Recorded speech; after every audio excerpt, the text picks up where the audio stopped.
दोस्तों BN. Rao drafting committee of constitution के constitutional adviser थे। उन्होंने कई देशों के संविधान पढ़ने के बाद हमारे देश के संविधान का इनिशियल फ्रेमवर्क बनाया था, लेकिन उनके इस इनिशियल वर्क को फाइनल अप्रूवल नहीं मिला क्योंकि उसमें कई सारे मेजर चेंजेस करने बाकी थे और ये किए डॉक्टर बी.आर. अंबेडकर ने, जो कि ड्राफ्टिंग कमेटी ऑफ कॉन्स्टिट्यूशन के चेयरमैन थे। बाबा साहब ने बी.एन. राव द्वारा तैयार किए गए कॉन्स्टिट्यूशन के इनिशियल फ्रेमवर्क में कई मेजर चेंजेस किए, जैसे कि एजुकेशन, लेबर राइट्स और डेमोक्रेसी, जिसके बाद उस फाइनल कॉन्स्टिट्यूशन को ड्राफ्टिंग कमेटी में पास करवाया गया।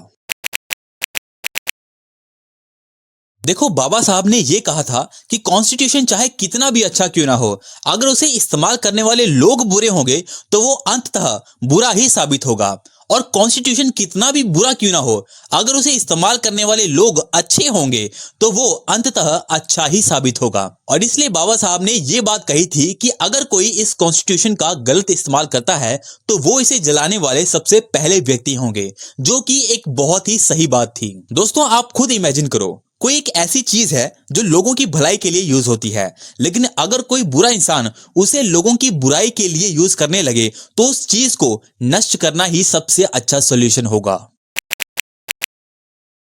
बाबा साहब कभी भी अंग्रेजों के एजेंट नहीं थे। वो एक सच्चे देशभक्त थे जो कि अपने देश के लोगों के लिए काम कर रहे थे, और खासकर उन लोगों के लिए जो कि उच्च वर्ग के लोगों के द्वारा प्रताड़ित किए गए थे, क्योंकि वो खुद एक प्रताड़ित समाज से आते थे, इसलिए उन्हें उनका दर्द भली भांति पता था। बाबा साहब ने अंग्रेजों की तरफ कभी झुकाव नहीं दिखाया।